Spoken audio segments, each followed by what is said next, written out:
Yes, okay. Unit 10. Unit 10's title is animals. It means hayvanlar.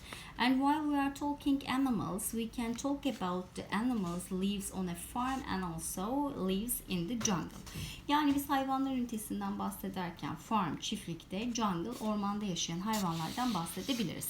So, farm means çiftlik and donkey, eşek, cow, inek, goat, keçi, sheep, koyun, dog, köpek, duck, ördek, chicken, tavuk, horse, at.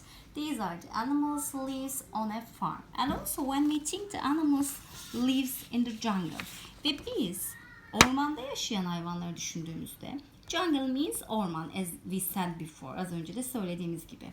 And panda, panda. Lion, aslan. Kangaroo, kanguru. Butterfly, kelebek. Snake, yılan. These animals lives in the jungle. Bu hayvanlar da ormanda yaşarlar diyebiliriz.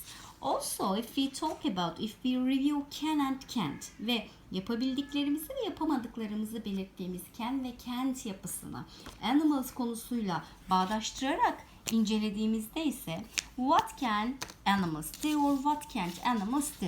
For example, örneğin what can a horse do? At ne yapabilir? Bakın burada gülen bir yüz olduğuna göre it can run, koşabilir.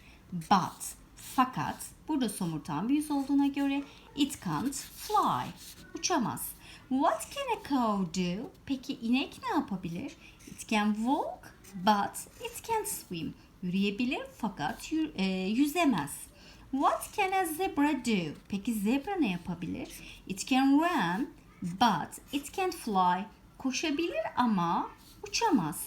What can a kangaroo do? Kanguru ne yapabilir? It can jump, but it can't swim. Zıplayabilir fakat yüzemez. Şeklinde can ve can't konusunu da animals'larla birleştirebiliriz. Buradaki önemli kavram but, yani fakat anlamının verildiği kelime.